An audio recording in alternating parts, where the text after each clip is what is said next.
Buenas noches, bienvenidos a este espacio que generó LICA para las familias y para la comunidad en general. Los saluda María Victoria Galvez. Yo soy la representante de LICA acá en Cali. Soy madre de una adolescente con 19 años. Las dos hacemos parte de LICA y mi hija es cofundadora de LICA. Esta noche nos va a acompañar nuestra directora, que es Betty Roncancio. Ella su profesión es contadora pública con una especialización en auditoría. Betty pues es una persona que tiene un matrimonio muy bonito, hemos sido amigas, nos conocimos cuando teníamos nuestros nenes pequeños, empezamos a trabajar y a buscar muchas cosas para ayudarlos y pues en esa búsqueda luego yo me vine para Cali y ya ahora seguimos siendo amigas, obviamente. Empezamos a trabajar desde LICA, desde la organización como tal. Betty y su esposo tienen 3 hijos. Su hijo menor es un chico adolescente con autismo. Esto la motivó a ella a empezar a trabajar por los derechos de nuestra población. Es un trabajo que ha hecho ella muy acucioso, muy juicioso, nos ha visibilizado ante los entes y los actores válidos en el sistema de salud. Ella contó y ha contado con el apoyo de su familia. Ese apoyo ha sido incondicional y por eso ella ha podido dedicar 11 años de su vida a este trabajo, el cual nosotros agradecemos de antemano, obviamente, y siempre viviremos muy agradecidos por esto. LICA impulsa y coordina una organización de familias. Nosotros en consenso la llamamos RCA. Hacemos parte varios padres de familia de diferentes lugares de Colombia. De hecho, en este momento les quiero agradecer y los quiero saludar a todos mis compañeros que estén conectados. Estos espacios que generó LICA son muy importantes porque vamos a hacer un trabajo en pares, vamos a oír un testimonio, los vamos a escuchar a ustedes también con las preguntas que nos hagan y vamos a hacer una concientización del autismo como tal, de la condición de nuestros hijos. Yo ahora le voy a dar la palabra a nuestra directora Betty Roncancio y les agradezco mucho que se hayan conectado. Gracias, Vicky. Bueno, pues gracias por ese recuento. Definitivamente sí pienso que trabajar en familias, trabajar con pares, nos sirve muchísimo, nos alienta muchísimo y nos enseña. Como bien decías, hoy les vamos a compartir o les voy a compartir mi experiencia como mamá de Juan José y también, digamos, recojo un poco de esa experiencia con familias y ese trabajo en red que hacemos con diferentes organizaciones y activistas a nivel nacional. Un saludo a todas las personas que nos están acompañando, bienvenidos y espero pues que esta charla les aporte en su vida diaria y como dijo Vicky, durante la charla si tienen algunas preguntas nos las pueden dejar allí e intentaremos responder las que más podamos al final. Betty, nos saluda desde Medellín Claudia Zapata, Carlos Arturo, sí, Carlos Arturo Duarte también nos saluda, Milton Javier Ramírez nos saluda a ti y a mí, Olga Lucía Beltrán, Jesús Eder Zapata, Aristizábal, discúlpame Jesús Eder Aristizábal también nos saluda. Bueno, ya podemos seguir. Muchas gracias por estar en el live. Listo, ya se compartió la pantalla, ya están viendo la pantalla, la presentación. Bueno, sí. Entonces la presentación le coloqué este nombre, cómo acompañar y facilitar la toma de decisiones en nuestros hijos, pues porque definitivamente pienso que es muy importante en la vida de nuestros hijos la forma como ellos aprenden a tomar decisiones, de qué manera las toman y cómo impacta esto, por supuesto, su calidad de vida.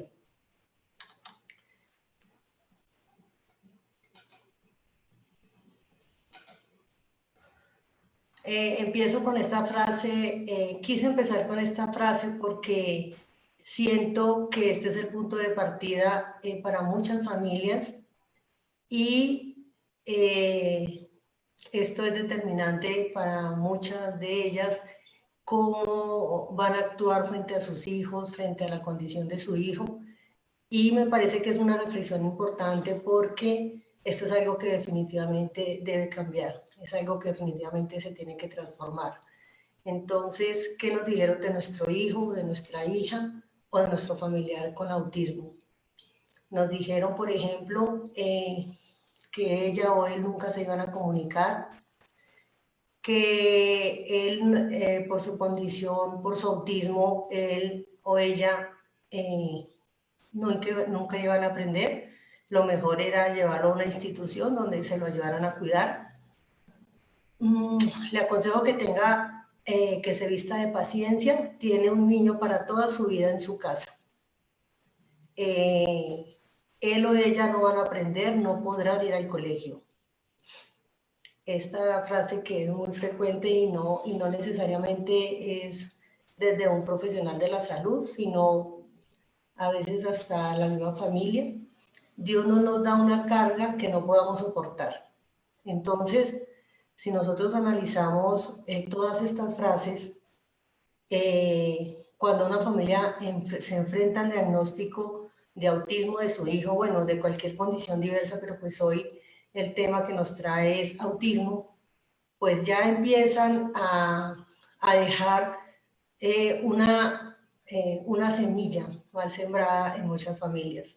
Cuando yo estoy hablando de carga y cuando yo le estoy diciendo que su hijo es una carga, pueda que yo toda la vida lo siga viendo como carga. Si creo que él no va a aprender, pues seguramente creyendo que él no va a aprender, entonces de pronto no voy a mandarlo a la escuela.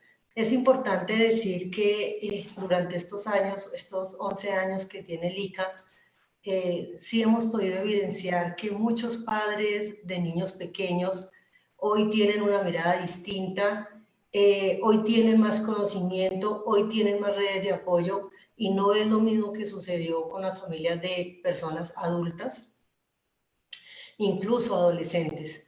Pienso que estamos transformando, creo que es un trabajo que estamos haciendo desde las familias, desde redes, desde activistas independientes, desde la academia, bueno, y también desde el Estado vamos avanzando, pero pues falta muchísimo porque aún llegan familias al ICA y de acuerdo a lo que hablamos con organizaciones a nivel nacional, como bien decía Vicky al comienzo, trabajamos en red con varias organizaciones a nivel nacional, entre 12 y 15, algunas son fundaciones, otras son familias, y aún encontramos familias que se enfrentan a estos pronósticos. Bueno, ¿qué nos dicen de nuestro hijo? Y luego, ¿cómo vemos nosotros a nuestro hijo? Nos quedamos en el diagnóstico seguido del pronóstico, porque muchas de las cosas que nos decían, que citaba yo, que nos dicen los profesionales de la salud, es que de acuerdo a lo que me dice la literatura, de acuerdo a lo que yo estudié, de acuerdo a lo que dicen los libros, a lo que dice lo técnico científico, entonces yo digo que puede o que no puede hacer el niño, ¿sí? Hasta dónde va a poder o hasta dónde no va a poder, si va a hablar o si no va a hablar. Entonces la pregunta y la reflexión es, ¿nos quedamos con ese diagnóstico? O sea, me quedo con el autismo de mi hijo y además con el pronóstico. Nos centramos nosotros como familias en las potencialidades de nuestros hijos o en las limitaciones.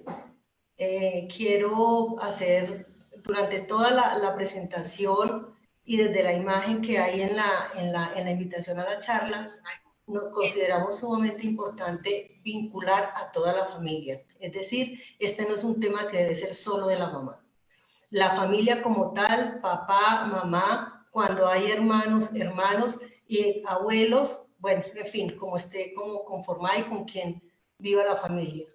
Entonces, por eso es estas reflexiones y todos, el grupo familiar, por ejemplo, propende porque la persona con autismo se incluye en todos los entornos.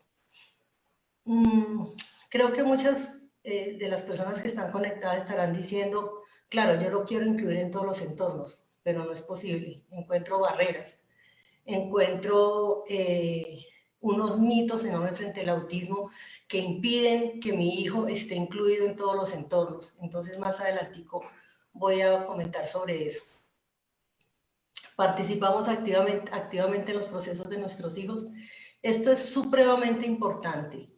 Aquí nadie conoce a su hijo como la familia. Digamos que en Colombia hemos podido avanzar y hay profesionales que se preparan, que estudian, que conocen, que profundizan y que tienen experiencia en el tema de autismo y nos aportan de manera importante desde mi propia experiencia.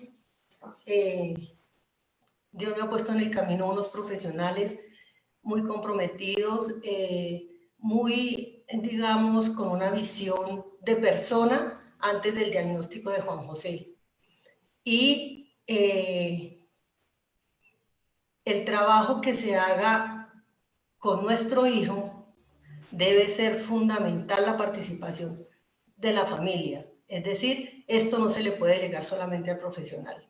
Aquí esto es la familia, el profesional, y a partir de las necesidades de la familia, de las necesidades del niño, del contexto de la familia, del contexto que yo tenga en comunidad, a partir de allí es que se deben generar los programas de intervención.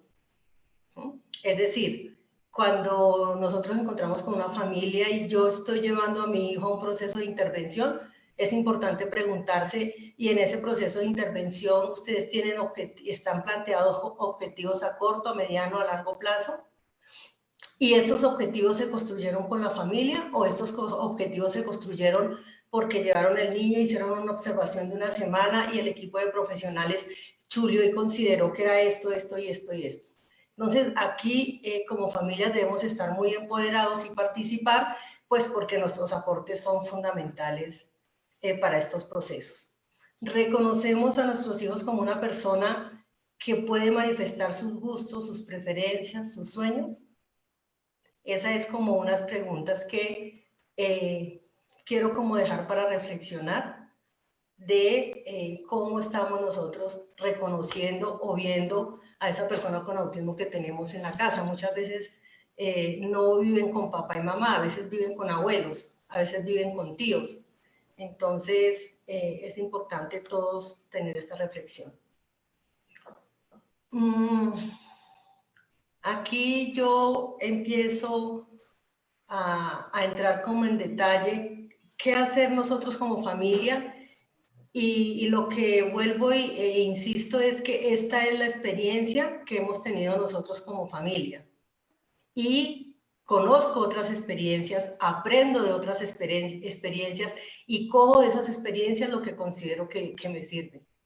Cada persona es distinta. Cada persona, cada familia es distinta. En Colombia tenemos mucha diversidad también en los territorios. Entonces, hay que decir que aquí no hay una regla general para todas las familias, sino hay unas experiencias de vida que es importante conocer en algún momento y nosotros decir qué interesante esto, pueda que esto me sirva, pueda que me lleve a la reflexión o pueda que alguien luego me llame y me diga, Betty, mira, yo vi tu charla y yo he hecho esto y tal vez a mí me parezca muy interesante lo que ya es muy valioso. Entonces, ¿cómo interactuar?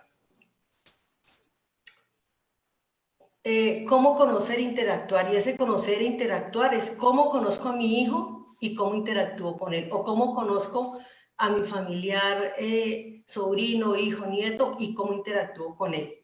Y entonces cuando yo lo conozco, interactúo con él, conozco cuáles son sus necesidades.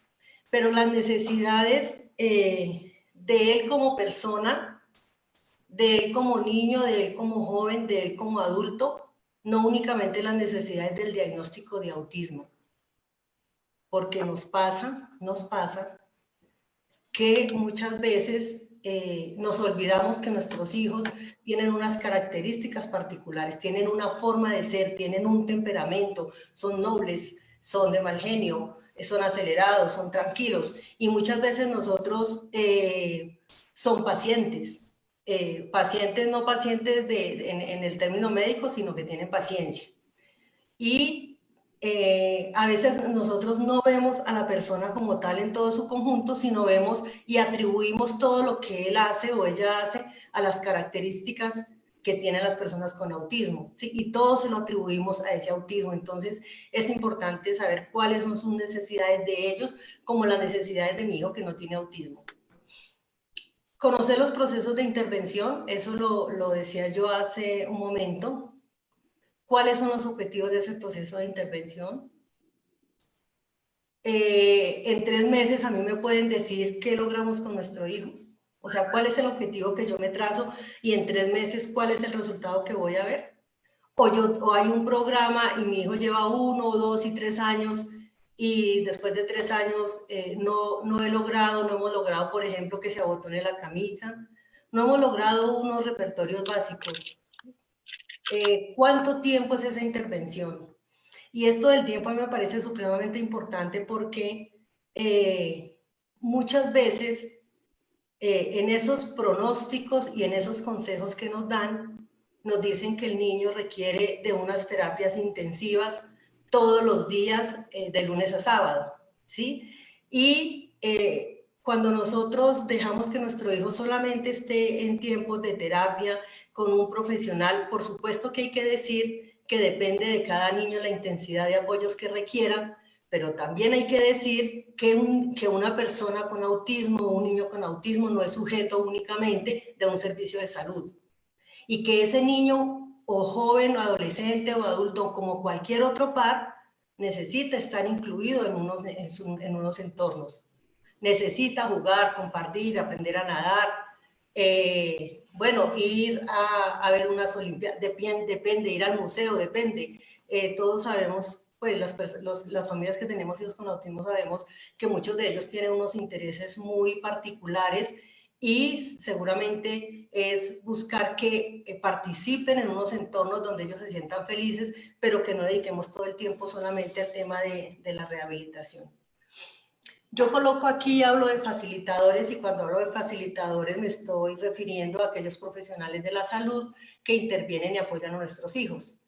Y coloco facilitadores porque yo creo que todos ellos apuntan a facilitar procesos de nuestros hijos. Es decir, si yo estoy diciendo que le estoy trabajando desde terapia ocupacional a mi hijo el tema sensorial, ¿sí? Estoy facilitando, por ejemplo, modular el tema de los olores, de las texturas, que le están impidiendo, por ejemplo, que cuando vaya a la escuela eso pueda convertirse en una barrera. Estoy facilitando ese proceso. Si estoy hablando de un fonoaudiólogo y él o un profesional en fonoaudiología o en comunicación, él está trabajando con la persona el tema de comunicación como según el perfil del niño y estoy facilitando para que él se comunique. Y me parece que en este modelo social que nos propone la Convención de los Derechos sobre las Personas con Discapacidad, es muy importante salirnos de este modelo médico. Yo aquí, por supuesto, hablo con mucho respeto de las familias, con mucho respeto de los profesionales de la salud, pero mi invitación sí es a reflexionar y a pensar si nosotros estamos viendo, y de hecho, es frecuente que se piense que un niño o una persona o un joven con autismo tenga que depender de un profesional de la salud durante muchos años. Entonces, esos facilitadores, como bien dice, facilitan procesos que deben propender y potenciar la inclusión social de nuestros hijos. Nosotros conocer cómo aprenden, qué herramientas podemos brindar, por ejemplo, para que se comunique. Yo siento, y bueno, y aquí sí voy a hablar muy desde mi experiencia o de nuestra experiencia como familia, y es el tema de la comunicación. Y el tema de la comunicación, sabemos que un porcentaje importante de personas con autismo no verbalizan, ¿sí? Juan José, mi hijo, tiene 22 años y no verbaliza, él no habla. Sin embargo, él se comunica. Y él se comunica de diferentes maneras. Y yo quiero hacer mucho énfasis en este tema de la comunicación, porque creo que el tema de la comunicación es donde radica que mi hijo o mi hija pueda llegar a tomar decisiones, ¿sí? Es decir, porque mi hijo no tiene un lenguaje verbal, aún si tiene una dificultad en su lenguaje comprensivo y en su lenguaje expresivo, cuando yo digo conocer esas herramientas para brindarle a la comunicación, es porque debemos conocer. Y sé que no es fácil, es de tiempo, es de cambios. Cuando él está pequeño podemos empezar y, digamos, con un tema, bueno, tal vez pictogramas, tal vez imágenes por toda la casa, luego puedo pasar a fotografías, no sé, dependiendo del niño como aprenda, pero darle una herramienta de comunicación a la persona es fundamental. Nosotros, quisiera compartirles un poco de esta experiencia que yo hablo con nuestro hijo y con el respeto de él, por supuesto, comento de él, pero pues se hace necesario como para compartirles nuestra experiencia. Por ejemplo, la foto que estamos viendo acá, esa foto él estaba en bachillerato en el Colegio República Bolivariana de Venezuela. Ustedes lo ven y ahí no está el facilitador o la facilitadora de Juan, la facilitadora acompañaba y había clases donde ella estaba fuera del salón, eso dependía mucho de la clase y del maestro que tanto interactuaba con Juan, y Juan José estaba allí y se comunicaba de acuerdo a sus posibilidades y a esas herramientas que nosotros le pudimos dar. Entonces, él además tiene muy buen lenguaje comprensivo, pero se le dificulta su lenguaje expresivo. Sin embargo, él hace parte de todas las conversaciones. Entonces, por ejemplo, vamos a decir que nosotros vamos a ir de vacaciones y por supuesto contamos con él, además que es como medio exigentico a veces, ¿no? Porque solamente quiere que vayamos al sitio donde le guste, y hay que decir que el tema de que uno le dé las herramientas y uno permita que ellos tomen decisiones no quiere decir que en la casa se haga lo que dice la persona con autismo, ¿sí? Hay que mediar y hay que buscar, así como uno media con otro. Yo sé que hay otras situaciones que a veces no es tan fácil mediar, pero hay que buscar la manera de mediar, sobre todo cuando hay hermanos, ¿no? Sobre todo cuando hay hermanos, porque uno a veces sin darse cuenta se centra mucho en lo que quiere y en lo que dice el hijo con autismo, y a veces el hermano que está allí también dice y también necesita que uno se centre, y él también como niño, como joven, puede entrar en pelea con su hermano porque quieren las mismas cosas, y ahí como padres debemos tratar de ser lo más objetivo posible, a veces no es tan sencillo. Pero para aterrizar el tema de las vacaciones, entonces, vamos a decir que nosotros dijimos que nos vamos a ir el viernes, y el viernes es 24, estoy diciendo cualquier cosa. Entonces, Juan José no se quiere ir el viernes, ¿no? Como estamos allí, él no tiene que escribir en el momento, entonces él inmediatamente viene y me coge la mano. Porque una de las formas como nosotros nos comunicamos con él es cuando vamos a ir un fin de semana, por ejemplo, a Chinauta, le decimos, Juan, nos vamos, o hablamos del colegio, no vas a ir el lunes, no vas a ir el martes, no vas a ir el miércoles, no eres, el jueves sí vas a ir, ¿sí? Entonces él inmediatamente me coge la mano y dijimos que íbamos a ir el viernes. Entonces él me coge la mano y me empieza a señalar y me está diciendo, vuelva y repita. Entonces yo le digo el lunes, el martes, el miércoles, y él me hace que el miércoles, ¿sí? Si él tiene que buscar un calendario para buscarnos que el miércoles es 22 para ratificar que no es el viernes, después se consigue el calendario y está detrás de uno todo el día con el calendario, que nos vamos el miércoles 22. Entonces, nosotros no nos podemos ir el miércoles 23 y él tampoco se quiere ir el jueves 24, entonces empezamos a mediar y terminamos yéndonos el jueves. Entonces le decimos, listo, entonces nos vamos el jueves, pero es una comunicación en que le decimos, el miércoles no se puede, es una manera de comunicar, ¿sí? Hay una expresión clara de una voluntad de Juan José de lo que quiere hacer. Hay muchas formas de comunicación. Por ejemplo, Juan José tiene un cuaderno de emociones que maneja con la psicóloga y Juan José esconde el cuaderno. Nadie sabe dónde mete el cuaderno. No se lo deja ver absolutamente a nadie. ¿Qué me está diciendo o qué nos está diciendo a nosotros como familia Juan José? Yo quiero privacidad. Y él no está hablando ni lo está escribiendo, ¿no? No está diciendo en un cartel quiero privacidad. Él esconde el cuaderno. Entonces, como familia entendemos que ese cuaderno, como el cuaderno o el diario de cualquier otro hijo, él no se lo quiere mostrar a nadie, pues nadie va a buscar el cuaderno. Él sencillamente lo saca en el momento que quiere, cuando está con Karen y otra vez, bueno, interactúa con Karen, vuelve y guarda su cuaderno. Entonces, hay muchas formas de comunicación con las cuales nuestro hijo nos puede expresar muchas cosas. La invitación es conozcamos a nuestro hijo. Todo eso que yo todos estos años que he trasegado con él, 4 años, 5 años, 6 años, 11 años, 12 años, lo conozco, me comunico con él de alguna manera. Y esas herramientas y esas estrategias y esas formas de comunicación son las que yo voy a utilizar para que mi hijo decida. Una reflexión y algo que yo he comentado en otros momentos, el tema de la comida.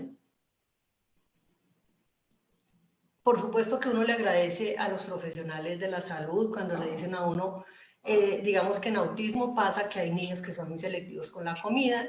Este es otro tema porque allí hay que trabajar con ellos, el tema de esa selección de alimentos por el tema de la nutrición. Pero, por ejemplo, yo tengo 2 reflexiones que quisiera compartirles. Un día yo me puse a analizar a mis hijos a la hora del desayuno. Y entonces al uno le gustan los huevos pericos y al otro le gustan los huevos revueltos. A Juan José no come huevo, pero a Juan José, ¿qué le gusta? Entonces yo tengo que preguntarle a Juan José qué quiere de desayuno, qué le gusta de desayuno, ¿sí? Y no tengo que decir, voy a darle a Juan José este desayuno porque Juan José necesita estar muy bien nutrido, porque además a mí me dijeron que tiene que aprender a comerse el pan así o el pan asado. Entonces, así como el uno quiere lo huevos de una manera, el otro quiere el otro, Juan José tiene sus alimentos que le gustan. Y nosotros hicimos la tarea un largo tiempo donde teníamos diferentes imágenes y a propósito dejábamos que él escogiera todos los días que quería de desayuno, hasta que pues la vida a uno le da las dinámicas, uno ya sabe qué come Juan José. Sin embargo, él hay momentos en que es la hora del desayuno y va, y si lo que está haciendo no le gusta, él de una vez señala que no, y que no quiere eso, y que no quiere, así tome solo jugo y no se lo come porque digamos que él ya sabe manifestar que no le gusta ese alimento. Otra anécdota, y aquí me parece muy importante lo de la familia y quiero como hacer énfasis, es que hemos visto nosotros, Lica, acabo de hacer una encuesta que aprovecho y agradezco mucho, primero a todos quienes nos ayudaron en difusión y segundo a todos los padres que respondieron. Ya en el consolidado, bueno, respondieron 1008, pero ya depurando toda la información, 1008 personas, pero ya depurando van 900 y pico de familias. Y uno encuentra que en un alto porcentaje de encuestas la respondió la mamá. Y también encuentra uno en estos procesos que por lo general acude la mamá, y a veces la mamá, nosotras las mamás, nos empoderamos del tema y consideramos que esto es lo que hay que hacer. Asumimos como que mi hijo tiene autismo y yo lo llevo, yo lo traigo, yo pienso, yo decido, yo lo protejo, y resulta que a veces, y a veces no, resulta que la opinión del papá, la opinión de los hermanos, también es muy importante, sobre todo porque ellos tienen una visión distinta de la que tiene uno. Uno a veces se mete tanto en el tema que el profesional, que como la tarea, que, bueno, en fin, los papás sabemos cuántos detalles tenemos que tener en cuenta con nuestros hijos. Pero el que está afuera, a veces dicen que a veces el que mira los toros desde la barrera puede observar más cosas de las que nosotros no observamos. Y a veces, y lo digo desde experiencia propia, a quienes tienen hermanos o tienen otros hijos, además de su hijo con autismo, escuchar a sus hermanos también es sumamente importante. Es sumamente importante porque la forma como ve un hermano, perdón la redundancia, a su hermano, es distinta como lo veo yo como padre, ¿sí? Yo como padre o como madre lo veo pues, si estamos desayunando y son papitas a la francesa y mi hijo quiere, yo me quito las papas y se las doy, pero si él quiere a que la hermana le dé las papas o la hermana le dice, no, yo no te doy mis papas porque estas son mis papas y estas son tus papas. Entonces es muy importante, digamos, la participación y reconocer todo el aporte que se puede hacer desde cada miembro. Un ejemplo para mí, el papá Héctor, mi esposo, es una persona supremamente tranquila, es una persona que creo que es una de las personas que nos ha dicho y me ha dicho a mí desde pequeño que Juan debe vivir la vida como la vivirían sus hermanos. Entonces, un día a él le gusta mucho el ají y Juan quería comer ají. Y entonces, por supuesto, yo me opuse rotundamente a que Juan comiera ají, porque lo primero que yo pensé es que como Juan José, a veces, pues si ellos toman chocolate, comen chocolate, unos alimentos se ponen hiperactivos, entonces yo dije, no, pues es que el ají lo va a poner muy hiperactivo, además él se va a picar, y entonces Héctor me dijo, déjalo que se pique, déjalo que pruebe, y déjalo que él decida si quiere comer ají. Y si de pronto pica y a él le gusta picarse como a mí, pues no pasa nada. Y ahí es donde yo quiero llevar mi reflexión al tema del autismo. O sea, no nos podemos quedar solamente no justificar, sino pensar que todo lo que gira alrededor de nuestro hijo tiene que ver con que tiene autismo. Y bueno, le dimos el ají y oh sorpresa, pues le encantó el ají, ya de todas formas pues ya tocó es dárselo pues muy de vez en cuando, incluso le gusta mucho el picadito, nosotros se lo hacemos sin ají pues para que no de pronto pues le vaya a afectar. Pero digamos que son decisiones y son reflexiones que cuando uno escucha a otro miembro de la familia, pues definitivamente eso complementa. Bueno, eso, escuchar y estar atentos a lo que comunica la persona, esto es fundamental. Yo sí creo que nosotros debemos escuchar a nuestros hijos, pero cuando yo digo escuchar, de pronto no sea la palabra escuchar cuando algunas personas no verbalizan, ¿sí? Escuchar es decir, tengo que interactuar con él y entender esos gestos, ¿sí? Esas reacciones. Que él ya no quiere ir más al salón de clase y no quiere ir y entonces de un momento para otro se le paró a la mamá en la puerta del salón y no quiere ir y no quiere entrar y la mamá, pero no entendemos qué pasa y la profesora tampoco entiende, déjelo, y entonces se deja el niño a la fuerza y a la segunda vez hay que entrar a mirar por qué no quiere entrar al salón de clase. ¿Qué pasó? ¿Qué pasó? ¿Qué sintió él? ¿Qué le molestó para que él no quiera entrar al salón de clase? Ahí es donde yo digo, hay que escucharlos, hay que mirar, hay que comprender. Nosotros tenemos el caso con Juan, digamos, él escribe y él tenía un educador físico y él nos escribió clarito, no Pepito. Y nosotros, no Pepito, el primer día, ¿y qué pasaría? ¿Por qué no querrá? No Pepito. O sea, pasó una vez, dos veces y empezamos a hacer un análisis de la situación y luego entendimos por qué Juan no quería a Pepito. Y no obligamos a Juan a ir con Pepito. Entonces, no necesariamente que la persona hable, vaya y me lo escriba. Hay formas que ellos tienen de comunicar y de expresar. Cuando yo digo validar sus emociones y sentimientos, hay que validar sus emociones y sentimientos. Hay que saber que ellos también están tristes. El tema de las emociones en autismo no es, sabemos que se toma su tiempo para que las personas con autismo, o no todas, pero algunas personas con autismo entiendan sus emociones, ¿sí? Y mientras pasa esto, nosotros como familia debemos buscar la manera de lograr entender que son emociones, que son sentimientos, que no son conductas autistas, ¿sí?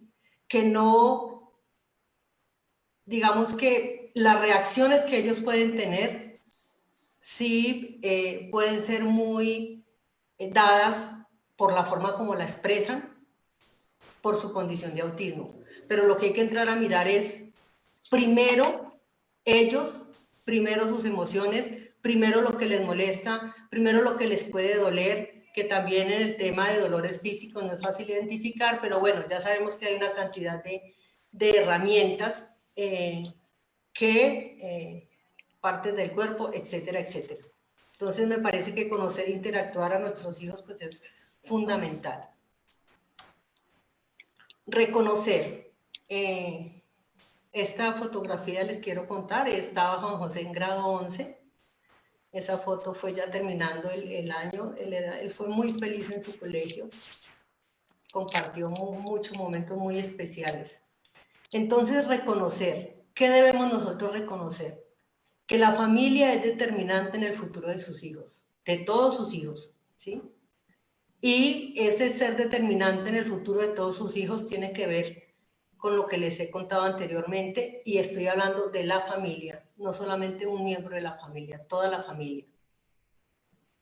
¿Qué debo reconocer a mi hijo como sujeto de derechos? Por supuesto, y pienso que es una tarea y es una lucha diaria que hacemos las familias. Es una lucha a veces desgastante, estar teniendo que decir en muchos entornos que respeten a nuestros hijos y su derecho a la inclusión. Creo que a veces es desgastante y que hemos podido evidenciar en muchas ocasiones que a veces las familias no creen que las políticas públicas que hay, por ejemplo, en nuestro país para la discapacidad responden a las necesidades de nuestros hijos. Y eso sucede es porque las barreras que encuentran son grandísimas, ¿sí? Y decir que mi hijo es sujeto de derecho es decirle al colegio, es que él tiene derecho a estar en el colegio, y es que no es un favor, es que él tiene derecho. Por supuesto que uno como familia no va a dejar al hijo en el colegio donde no lo quieren, pero tendremos que incidir y tendrá que llegar el día en que por el diagnóstico de mi hijo no le cierren la puerta. Obviamente que al interior de ese colegio se deben garantizar esos ajustes y esos apoyos. Vamos caminando hacia allá y trabajamos muy duro desde el ICA, con otras organizaciones aliadas y en espacios de construcción de política pública. A veces siente uno que estamos arando en el desierto, pero no podemos perder el impulso, y bueno, dicen que la constancia vence lo que la dicha no alcanza. Pero yo sí creo que además de sujetos de derecho, son sujetos de deberes. Y creo que esto es supremamente importante. Es decir, yo debo reconocer a mi hijo que también tiene deberes. O sea, porque tiene una condición cualquiera que sea, entonces yo le puedo permitir todo, ¿no? No, o sea, yo sé que no es fácil y lo digo desde experiencias propias, y entre más van creciendo, el reto puede ser mayor. Pero ellos también tienen derechos y tienen deberes. Y los deberes, por ejemplo, también es comprender su entorno en su hogar, y también comprender que sus papás también tienen derechos y sus hermanos también tienen derechos, y que todo no se puede centrar en ellos, porque nuestros hijos, como todos los niños, también son caprichosos, son manipuladores, además le llegan a uno al corazón cuando lo cogen a besos, ¿no? Y a veces el otro hijo que no tiene autismo no lo coge a uno a besos, pero igual el uno y el otro son sujetos de deberes. Importantísimo reconocer y entender, y ojalá esto trasciende a las familias, ¿no? Esto también va más a la comunidad, y es que el entorno es el que impone las barreras, no las personas con sus características. Entonces, es el entorno el que me dice, no, yo no se lo recibo porque aquí no estamos preparados para eso. No está preparado, y cómo se tiene que preparar. A mí, ¿quién me preparó como familia para educar a mi hijo con autismo? Nadie. ¿Quién nos educó como familia? La vida. Y ellos tienen derecho a trabajar, tienen derecho a practicar un deporte, pero es muy común que no los dejen ir a las piscinas, no los dejen entrar a los programas de piscina. Uno lleva a nuestros hijos a un programa, y perdón lo digo, una caja de compensación, y tranquilamente le dicen, sí te lo recibo, pero va al grupo de inclusión. Y el grupo de inclusión es solo con chicos con discapacidad. Y no lo digo por nuestros hijos con autismo, lo digo por todas las personas con discapacidad. Es que todas deben estar incluidos en entornos naturales, con niños con y sin, ¿no? Y entonces te dicen, sí va, pero solo porque es que él no puede, porque es que, y nosotros tuvimos una experiencia, nos la peleamos y dijimos, no, es que le deben hacer la evaluación para que miren todo lo que él sabe hacer en natación. Y qué desilusión, cuando nosotros muy entusiasmados mirando, porque además con el educador físico fue y hizo maravillas en esa piscina, la persona que tenía que mirar ni siquiera lo miró a él, solo miraba ni siquiera vio qué hacía, y luego al final dijo, no, mira, tienes que meterlo al tema de discapacidad, ¿no? Entonces, esas barreras las impones el entorno. Mi hijo puede estar en un curso de natación y puede nadar más despacio, o puede hacer pecho y no puede hacer espalda, pero hoy hablamos de ajustes, y hay que hacer los ajustes, y hay que dejar que el niño aprenda a nadar de acuerdo a sus posibilidades, de acuerdo a su ritmo, y eso no quiere decir que me lo tengan que segregar y excluir, ¿sí? Ninguna persona con discapacidad tendría que estar en espacios donde solo acudan personas con discapacidad. Deben estar en espacios regulares y se le deben de dar todo lo que ellos requieran, como cualquier otra persona.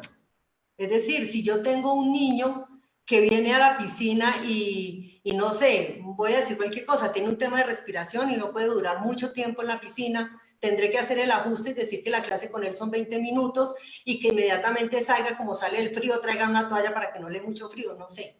Lo mismo pasa con nuestros hijos. O sea, porque tenga autismo, porque tenga otra discapacidad, no tiene que ser diferente. Reconocer que nuestros hijos sueñan, desean y sienten, como cualquier otro niño. O sea, ellos sueñan, ellos desean, ellos sienten. Reconocer que ellos tienen un curso de vida, ya casi voy terminando. Reconocer que ellos tienen un curso de vida, es decir, son niños, son jóvenes, son adolescentes, y que todas estas etapas de la vida llevan cambios, y que ellos crecen, y que a ellos les puede gustar una niña, y que viene el tema de la sexualidad, y que es mentira que son niños eternos, y que es mentira que son asexuados, y que es un derecho que tienen ellos a tener amigos, es un derecho que tienen ellos a tener una relación si así lo desean. Yo sé que en el tema de autismo para muchos de pronto no es el interés, pero hay muchos jóvenes que sí quieren y sueñan y desean tener una novia, pero a veces los queremos proteger tanto por el miedo a que lo lastimen, que pensamos que es mejor protegerlo que él goce de este derecho. Bueno, la opinión de todos los miembros de la familia ya lo abordé. Actuar, ¿cómo debemos actuar nosotros como familias? Exigiendo sus derechos. O sea, yo exijo el derecho de mi hijo, el derecho a lo que sea, el derecho a la rehabilitación, el derecho a un diagnóstico oportuno, el derecho a una atención temprana, el derecho a ir a la escuela, el derecho que si está incluido en el salón y vayan a ir a una salida pedagógica, contemplar si mi hijo quiere o no quiere ir, no da por hecho de que no vaya porque, ¿no? Sino exigir su derecho. Actuar generando los apoyos y los ajustes que puedan necesitar en su comunicación. Vuelvo e insisto, el tema de la comunicación que considero supremamente importante. Respetar sus gustos y preferencias, como respetamos los de cualquier miembro de la familia. Yo tengo gustos y preferencias, él tiene gustos y preferencias, y si el gusto y preferencia de él es tener un lapicito en la mano y estar todo el tiempo jugando con el lapicito, entonces pues dejo que juegue con el lapicito, porque a veces esos detalles tan pequeños los disfrutan muchísimo nuestros hijos. Y entonces deja el lapicero quieto y entonces le molesta el ruido, y entonces es que es una estereotipia y le quiero quitar la estereotipia. más allá de la estereotipia, qué es lo que quiere, qué lo hace feliz y qué lo hace tranquilo.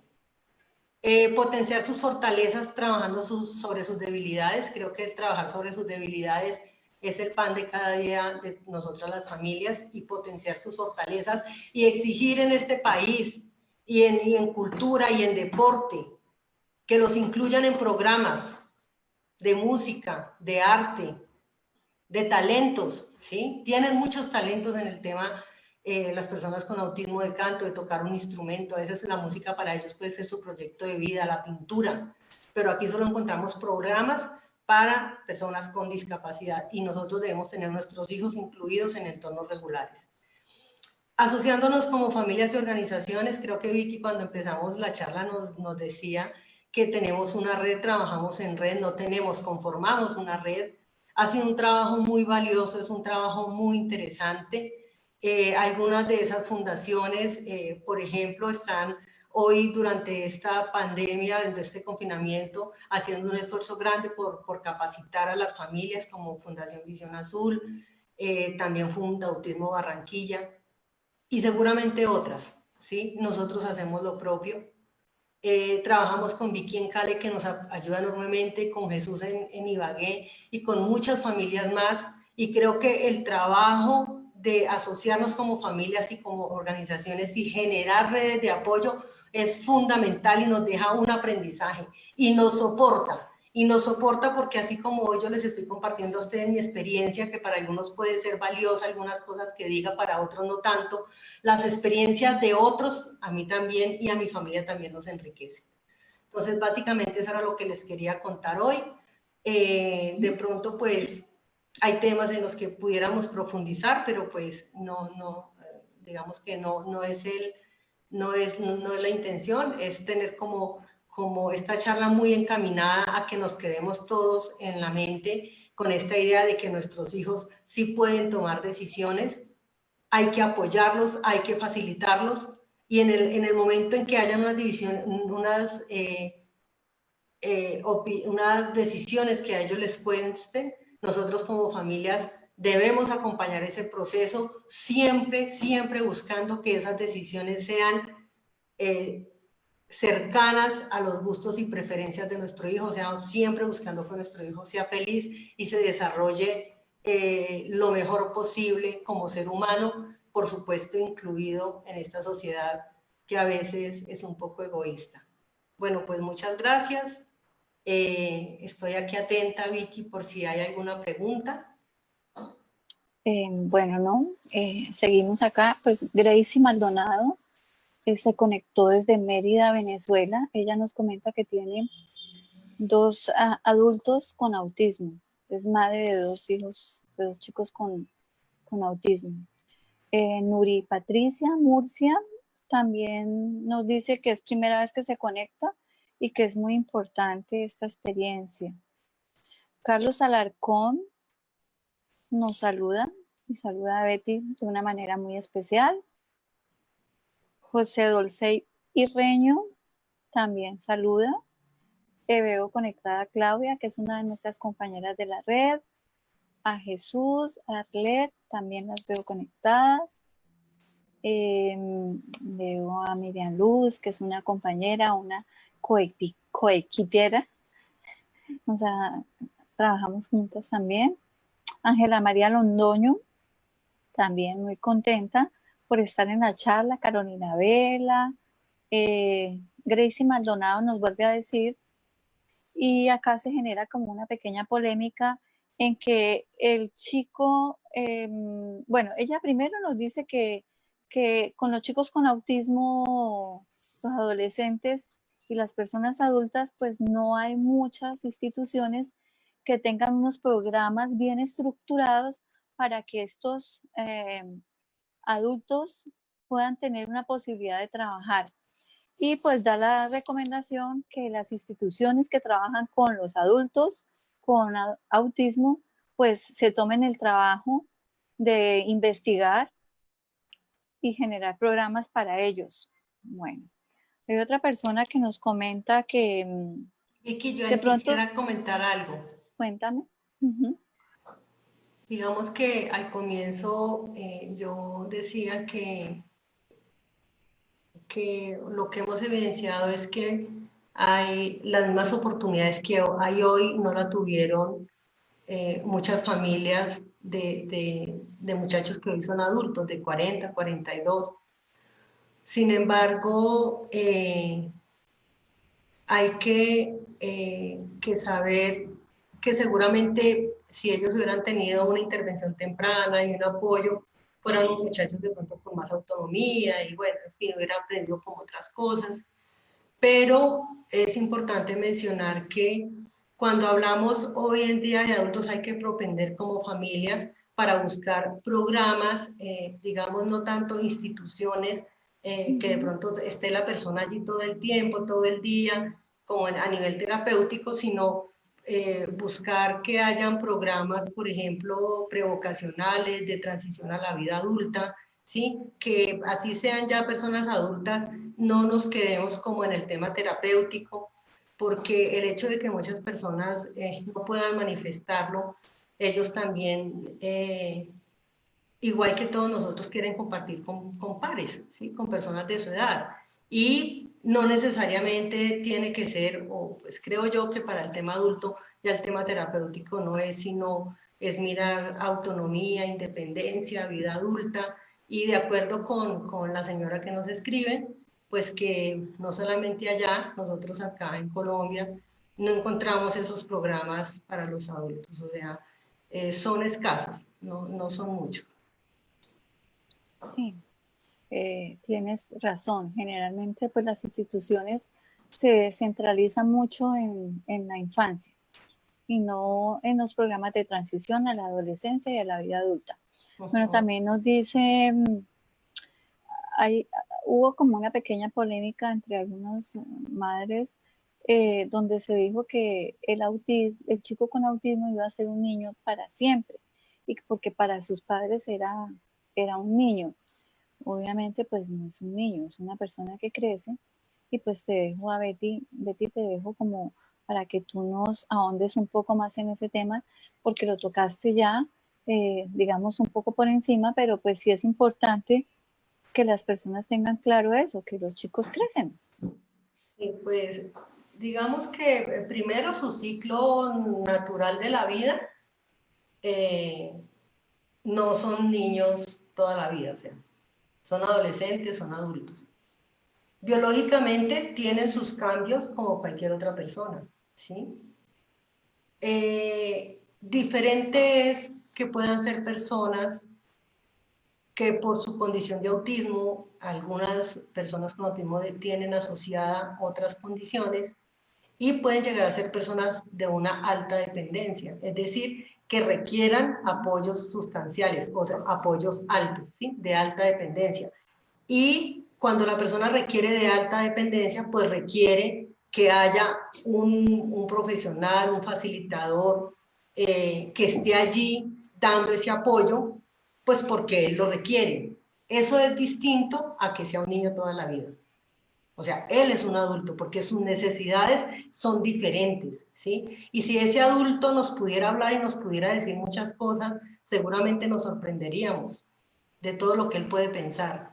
Entonces, hay que tener claro es que requieren apoyos sustanciales y tienen alta dependencia, pero hay que tratarlos como adultos que son, brindarles esos apoyos y buscar, por ejemplo, en estas personas con autismo adulta que requieren apoyos importantes, ahí hay que buscar cómo las políticas públicas nos van a responder para que esa persona, lo que sea desde salud que necesite, pero también de vida en comunidad, ¿sí? ¿Qué es lo que necesita de vida en comunidad, de cultura?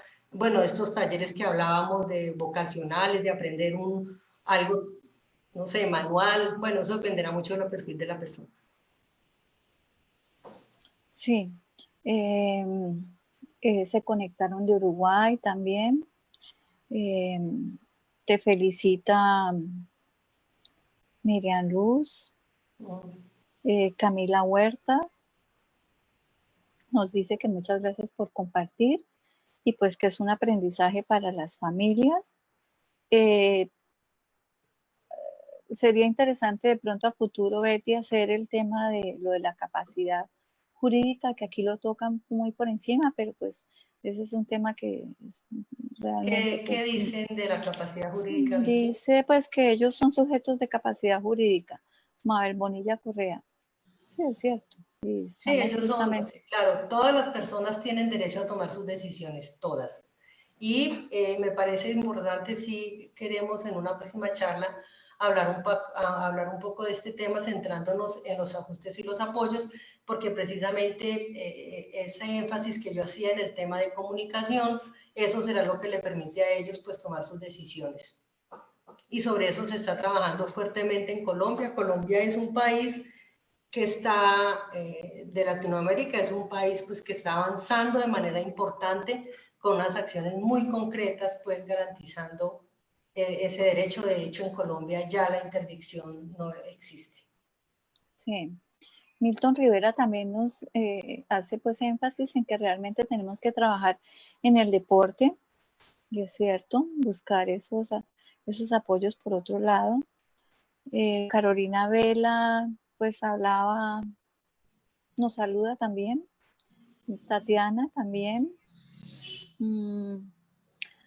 Pao Gamboa, muy importante esta experiencia. Tengo un hijo de 12 años con autismo y la verdad mi hijo ha aprendido tanto de la independencia que pensé que no podía con todo. Va en nuestra constancia y todo el apoyo del equipo terapéutico y el avance que ha ido logrando. Pues sí, eso es cierto. Es la exigencia que también nosotros, el nivel de exigencia que le ponemos junto con el equipo y sus apoyos. Y pues las Así es. familias lógicamente tenemos que empoderarnos y aprender. De pronto muchas instituciones han olvidado esa parte de que los padres también tenemos que ser capacitados y aprender a manejar a nuestros hijos. Ese es el éxito realmente, poderlos aprender a manejar, porque no podemos depender de un terapeuta siempre. Así es, Vicky. Eso es muy Sí, importante. Lo que estás diciendo es sumamente importante. O sea, las redes de apoyo para las familias. sí, bueno, Karen Tatiana también nos saluda. Y pues yo pienso que quedaría como en el aire muy importante esa charlita de la capacidad jurídica. Básicamente eso es muchas felicitaciones y, y de varios lugares se Bueno, conectaron. bueno, Vicky, pues mil gracias por acompañarnos, mil gracias por moderar. Y bueno, esperamos que esto haya sido pues de interés para las familias y por supuesto desde el ICA estaremos dando pues nuestras charlas. Inicialmente hacíamos cada 8 días una charla, ya la estamos haciendo cada 15 días. Buscando también que las personas saquen el tiempo, porque a veces cada 8 días es muy demandante para uno conectarse. Pero bueno, decirles que desde nuestra organización Vicky, que todos hacemos parte, trabajamos y es de todos, y trabajamos constantemente pues tratando de generar herramientas y estos espacios también. Estamos avanzando en temas importantes con la Universidad Libre que luego les contaremos. Y en fin, y bueno, trabajamos en red con otras organizaciones. Un abrazo para todos, esperemos que todos estemos muy bien de salud. Un abrazo grande, Vicky, para ti, para Teresa, y nos veremos en otra ocasión. Lo mismo, muchas gracias a todos. Eh, Teresa también les manda un abrazo gigante. En este momento Teresa está en su actividad de descanso, entonces por eso Teresa no intervino porque la idea era que ella lo saludara. Sí, Pero no, pues es su espacio y pues así como a mí no me gustaría que me interrumpieran, pues yo respeto mucho muy y soy bien, muy respetuosa de las cosas de María así Teresa. es, así Bueno, debe ser. muchas Listo. gracias a todos. Bueno, un abrazo. Nos veremos pronto.